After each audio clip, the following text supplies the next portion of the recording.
শোভু, শোভু তোমার কাছে নাম্বারটা আছে না? তুমি একটা ফোন করো না শোভু, কেন বসে আছো? না না আমি জানি না, ও তো সার্থকী সেদিন ফোন করে কথা বললো, সার্থকী জানে নাম্বারটা। তাহলে সার্থকীকে ডাক না তোরা। আমি ডাকছি মেজা। পাঞ্চালি কি হবে বলতো? আকুর কি হবে? ওর সব ঠিক হয়ে যাবে মা। আরে বাবা, আসছি আসছি আসছি, সারাক্ষণ হই হই হই হই হই হই।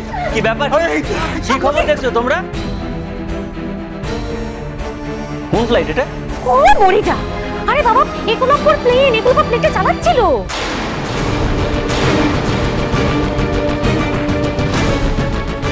মেজা, একলব্যর প্লেনের ইঞ্জিনে আগুন লেগে যাওয়ার ফলে ওকে ইমার্জেন্সি ল্যান্ডিং করতে হয়েছে সমুদ্রে, বাকি প্যাসেঞ্জারদের বাঁচানোর জন্য।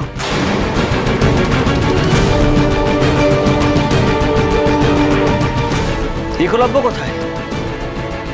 ওর খোঁজ পাওয়া গেছে? এ বাবা, একলব্যকেই তো খুঁজে পাওয়া যাচ্ছে না। এখনো পর্যন্ত কোনো যাত্রীর কোনো ক্ষতি হয়নি। প্লেনটির লেফট ইঞ্জিনে আগুন লাগার সঙ্গে সঙ্গে দক্ষ ও অভিজ্ঞ পাইলট একলব্য বসু কন্ট্রোল রুমে সব জানিয়ে দেওয়ায় কোস্টাল গার্ড ও রেস্কিউ টিম মেম্বাররা ঠিক সময়ে যাত্রীদের উদ্ধার করতে পারছে।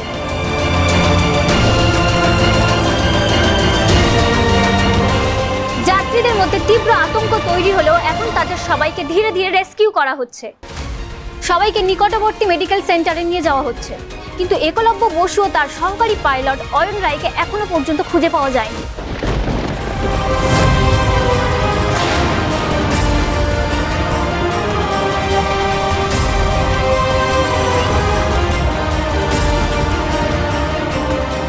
বিমানটি সমুদ্রে নামার পর তারা ককপিট থেকে কোথায় চলে গেলেন সেটা বোঝা যাচ্ছে না। উদ্ধারকারী দল তাদের তন্ন তন্ন করে খুঁজছে।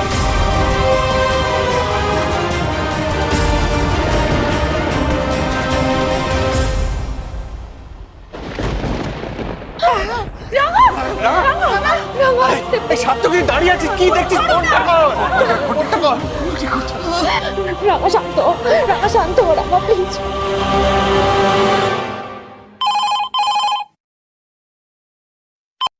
হ্যালো হ্যালো, আমি একলব্য বসুর দাদা বলছিলাম।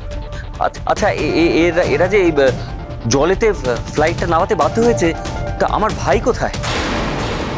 আমার ভাইয়ের কোনো খোঁজ আপনারা পেয়েছেন? ওর সঙ্গে কি আপনাদের কোনো রকম যোগাযোগ হয়েছে?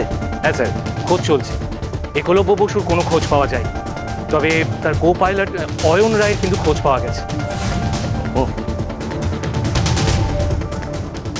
এই মাত্র এয়ারপোর্ট অফিস সূত্রে জানা গেছে একলব্য বসুর সহকারী পাইলট অয়ন রায়ের খোঁজ পাওয়া গেছে।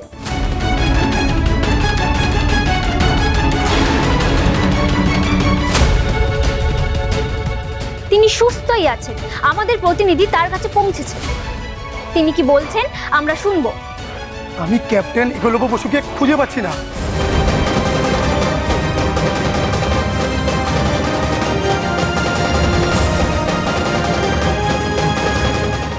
রাঙামতি তীরন্দাজ সোম থেকে রবি প্রতিদিন সন্ধ্যে 7:30টায় স্টার জলসায় ও জিও হটস্টারে।